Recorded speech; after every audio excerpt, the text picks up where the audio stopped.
It is October 20th, 2019, and welcome to another Brooklyn Baritone podcast.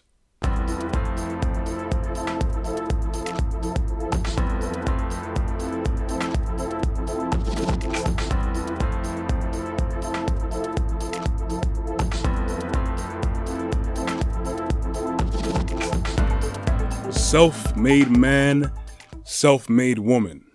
Are you any of those things? You self-made as you pull yourself up by your bootstraps and just get yourself to exactly where you need to be, and then you have no one else to credit for what you did and what you've accomplished. Because if you do believe that, you're fooling yourself. No one is a self-made man or a self-made woman. I'm not going to knock down anyone's achievements or success or anything that they may have accomplished. People definitely have vision. People definitely have the consistency and the persistence to keep working on themselves and to keep making things happen and to keep forcing opportunities for themselves and to force their way to make things go the way they see to go. Business-wise, home-wise, self-development, whatever the case is. But best believe it did not happen on your own. No one here constructed themselves from nothing but molecules and made themselves look the way they look, gave themselves the kind of height and weight and the voice and everything and the kind of talent needed. That came from higher than all of us. That came from our creator Elohim to begin with. At the same time, your looks, your personality, your traits, you have to thank your parents for that. So whenever anyone sees someone attractive, yes, they are attractive. And hopefully they did a good job in upkeeping their own looks and everything. But their parents are the ones where it came from. Many people will think of, okay, they're stunning looking, or they have a great mind, or they have great physical abilities. Who are their parents? So we want to see at least, one to maybe two steps back of where they got their traits from. So that's one part of needing other people to be who you are. All right. You're the creator. And then you look at your parents, grandparents, great-great-grandparents, aunts, uncles, whatever. You are comprised of people putting in resources to make you. Now, Brooklyn Baritone. For now, it's like a one-man show that you're probably seeing. But I'm not self-made. Even the concept of Brooklyn Baritone came from years of experience with my good best friend, Michael Hurdle. You can check out his show, michaelhurdle.com. He does all types of great vlogging, reviews, tutorials, video production, does it all. We basically started off doing another show, another ventures, because we just wanted to.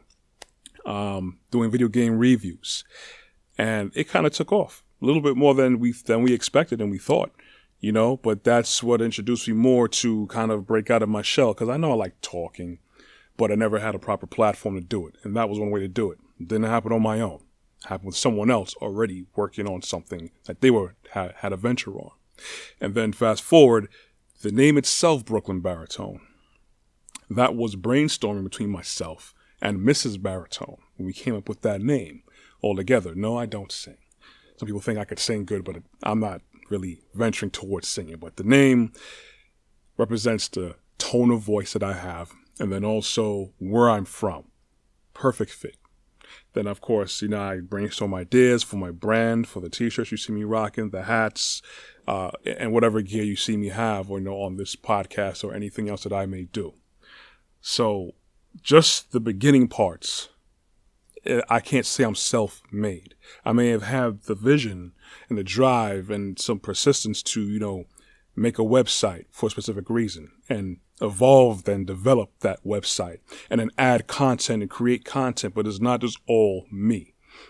I would be very vain and prideful if I ever said I'm self-made. Maybe a one-man show for now, but there are other entities involved. Right now, I'm in this studio, even though this day and age, you can get a lot of different equipment to make what you want to happen, if you're in production. It's not like it was 20, 30, 40, 50 years ago, where you had to be in that industry and you had to have the hookup and you also had to have the money to get really good equipment. I have really good cameras here, very good computer for my mobile laptop. I'd rather have it mobile, very good audio recording equipment, but again, it's compared to the price, things are much easier. Anyways, don't want to get off track too much. I'm in the studio here, downtown Brooklyn, Brick. This is basically production level. So I didn't have the money where I just, sat there and just made money, because no one can say that they're a self-made millionaire. Like if they sat down and when they sweat, dollar bills and coins came out and they produced it themselves. No, they had to go find resources and stuff to make it happen. Yes, you pursue it yourself, but you have to have other people and other resources helping you out. I'm going to use a very, very famous example of someone who impacts everyone still to this day. He's sleeping in peace right now.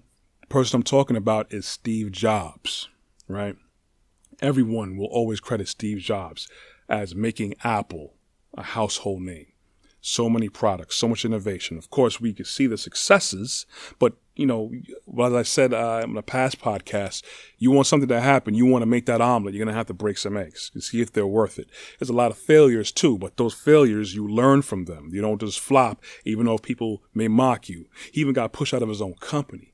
And some people may have laughed at certain things he'd done or just didn't support it, but he still persisted. He had his vision and was able to resonate and bring people along with him. But at the same time, people helped him along. So he's not a self-made millionaire, a self-made man. He had these things, but he also had help along the way to help develop him. He had exactly what Elohim, our creator, put in him, at that talent he had, and he maximized it.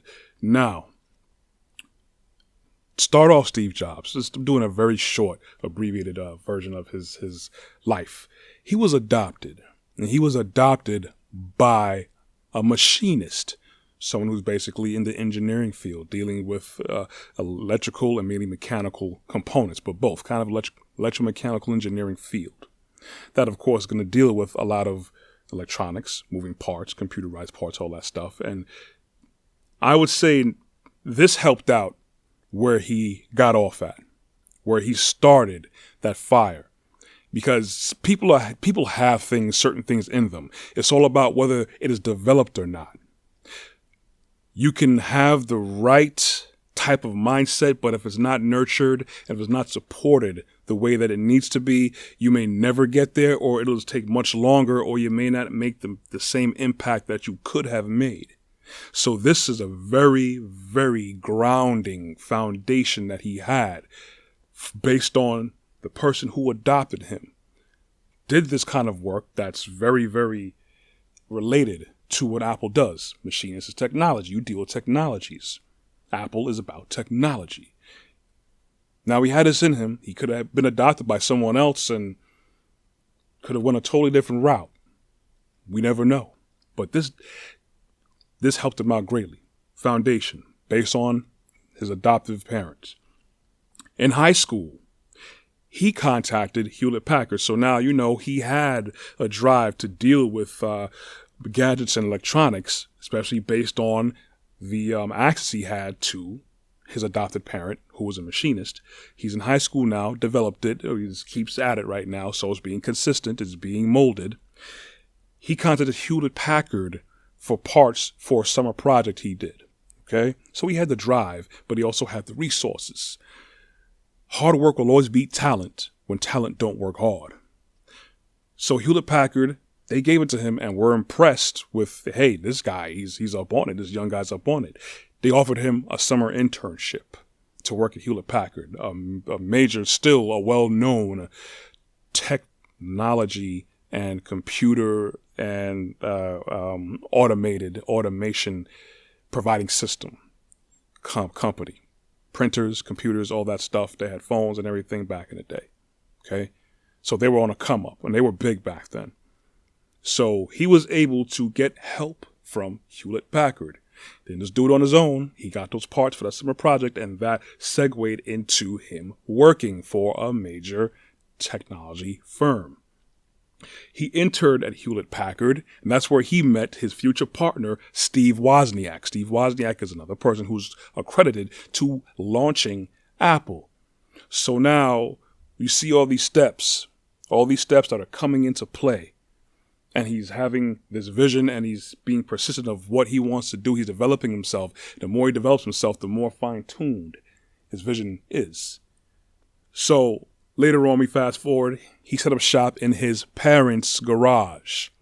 Him and Steve Wozniak went to set up shop so they can work on their product. That's where they first kicked off the company named Apple and the first legit Apple product.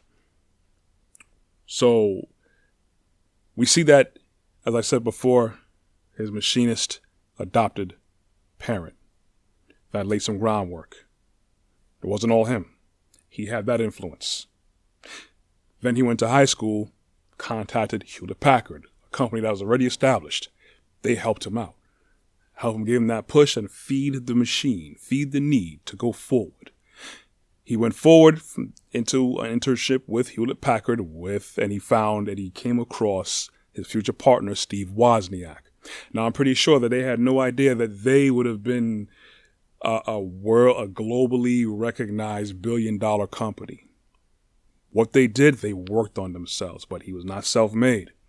He had help along the way, and he also had resources made available to him because of other people and entities. This is what I'm talking about today. I should have talked about the first thing of this podcast is teamworks. Teamworks. You will have individuals who have the vision. They have the energy. They have the necessary skill set to organize, to lead, to be able to do some things really good that make them a dependable entity. But they all can't do it on their own. No one can do things on their own. As you can see, I just went through a step-by-step little history of Steve Jobs. Many people still remember Apple for being Steve Jobs, but it wasn't just him who just decided one day, I'm going to make a company and just make a few computers and then mobile devices and bam, that was it. No, it was a long way with a lot of people pitching in. So there's a lot of people in between that helped him out, that encouraged him. Teachers, other parents, friends, colleagues, all types of people helped pitch in and build him up to steer him in the way that he went to make Apple what it is. I just use that as an example of it's not just, even though we credit one man usually, it's not just about that one person. He may have been the most famous and be the one who's more identifiable, but if he was alive today, he would definitely tell you that it wasn't all him. He definitely had a lot of help. Right. So, as I was saying before, we all have something in us that we're meant to do and to be great at, that only we can do the way that we can do it. You could be a good orator or a narrator or voiceover specialist. And you could probably beat yourself up because you may hear of people who actually went that same path and you may want to emulate that, or they're like, wow, their voice has so much pop. They're so articulate. They are so fluid in what they say and do. That's cool. Use them as pointers, but don't emulate them to the point where you're copying someone. You are you. You are you. You will always be you. Think of anyone else out in the world, really famous or even not, who's really good at talking. They may have had influences, but they do it their own way. They have their own seasoning with it. There's only one James Brown. If you do what you do really good and consistent at it and you're genuine, you will influence people. You will resonate with people. When you look at that, I don't want to sidetrack too much, but thinking about it, we have a wrestler for when television just started to come out and people started buying it and put it in their living rooms. They had wrestling back then. There's one wrestler called Gorgeous George. He was flamboyant and over the top. And his style was so charismatic and is so polarizing. He even affected people that had nothing to do with wrestling. They were involved with entertainment. Gorgeous George influenced James Brown to a certain degree. Gorgeous George influenced Muhammad Ali to a certain degree. And I'm very certain he influenced many other people to a degree. People saw him. They saw him on television. That was a stage in the forum. He affected people. So if you're really good at what you do and you're consistent and persistent at it, you will help others develop something in them. They may look at you, have pointers, emulate you to a certain degree, but you resonate and you affect everyone if you are putting in your best effort. Now, by you being part of a team, because we're all supposed to be part of a team. There's no I in team. As people, many people say all the time. You can help other people develop their vision. People can help you develop your vision.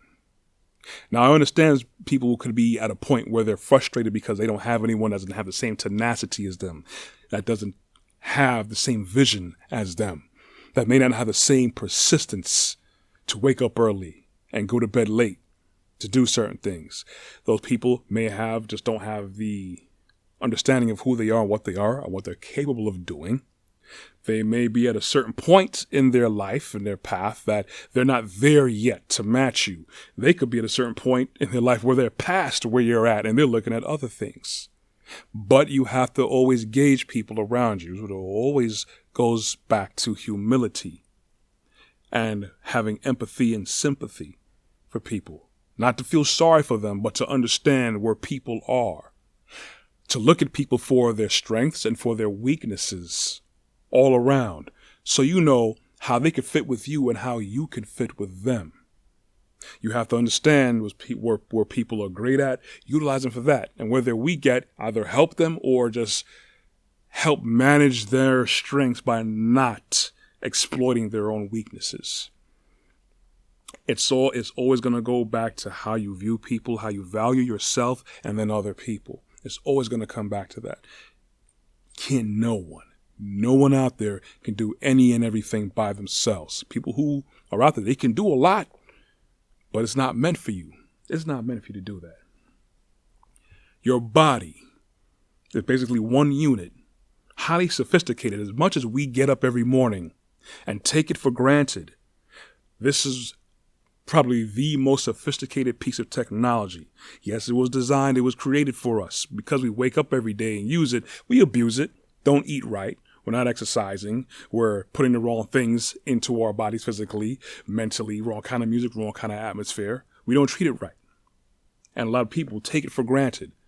Most people don't take their bodies for granted, where either A, they just that humble and they're grateful for it and try to utilize it and keep their bodies in tip-top shape and keep their mind in tip-top shape and spiritually tip-top shape.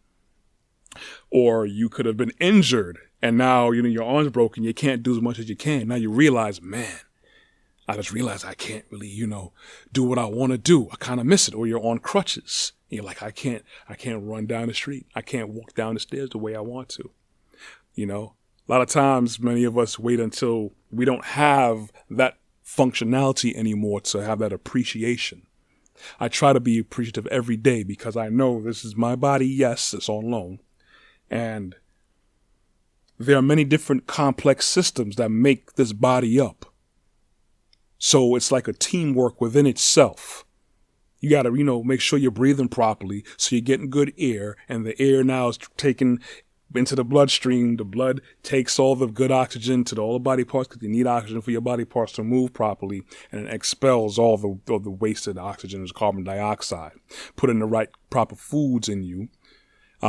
You got to make sure you're not putting too much toxins so your kidneys and your liver isn't overworked, and you're going to have some problems. Not too much sugar, you're going to have some problems. Too much salt, too much problems. Too much stress, you're going to have problems. Don't have enough exercise, you will get problems in the long run. Eat the right things, your body will have its own natural ability to heal itself. But all of these systems come together. They work off of each other and work with each other to keep it going, to keep you going. You are the captain at the helm. You have to steer your body right, your mind right, and your spirit right. Same thing with a car. Many of us take it for granted. Just want to jump and turn the ignition, the key, and step on the gas. And then the car breaks down. We're like, oh my gosh, I can't believe this happened. Well, you have to pay attention to what's going on.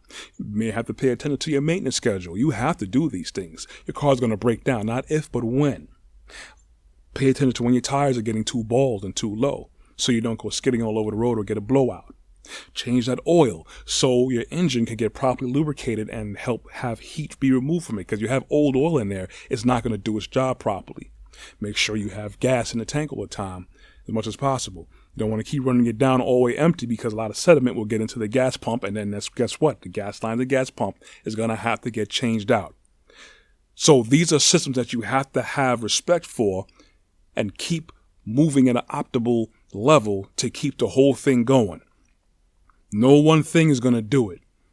It's different systems in our bodies, in our cars, in our homes, in governments, in corporations, everywhere. It's not just one entity. It's many entities. This is what is part of the laws of what we need to follow. It's not just us. This self-made man and self-made woman and self-made millionaire concept is nonsense. It's something that was developed more and more and adopted to keep people separated, as opposed to having a mindset to be your best to help other people be their best. Now, you can have all the good intentions too as well and want to help people, but you got to make sure you are in good condition to help someone. Don't break your own back trying to help someone. Your heart's there, but you got to make sure everything is good and solid before you take on any other type of strain or load. You have to make sure that teamwork makes the dream work. Organization or team is as strong as its weakest link. You have to make sure everyone is doing their best. Yes, there's some compromises, some push and pull. You may have to make up for sometimes, but if one part keeps failing, everything is going to fail little by little. It's going to lag behind. You can definitely be a person of vision and accomplish many good things. Just remember and be humble, and remember that you cannot do this alone. You can't do it alone. Maybe a one-man show, again, as I said before, for now, I'm like a one-man show, but utilizing Brick Studios. Yeah, I could have recorded in a whole lot of places, but they're making it happen for me. I don't go home and sit down in front of a sewing machine and make this myself. And then even if I did do that, I'm not growing the silk needed or the cotton needed, or I'm not developing the synthetic threads to make my own clothes. All right. So when you break it down, even to the most minuscule detail, you have to realize you can't do everything yourself, because in the industry too, with companies and everything, people instill ITIL and project management. That's the science of breaking down teamwork. Looking at your resources and your man hours and dedicating those resources and man hours to make sure you get things done the way they need to be done.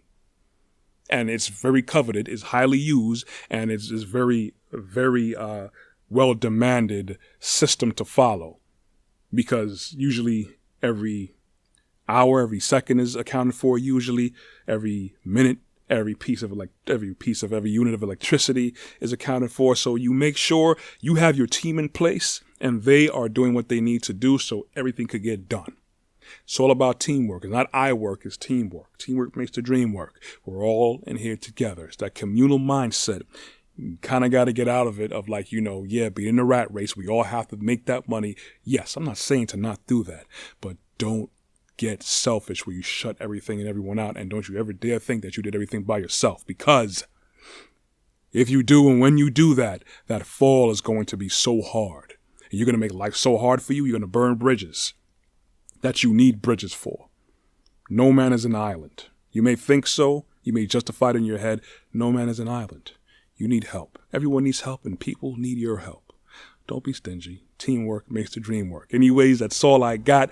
I hope that this message reached you properly. Always make sure you check out my website at www.brooklynbaritone.com. Check out and subscribe to my YouTube channel, Brooklyn Baritone, Corey Ashley.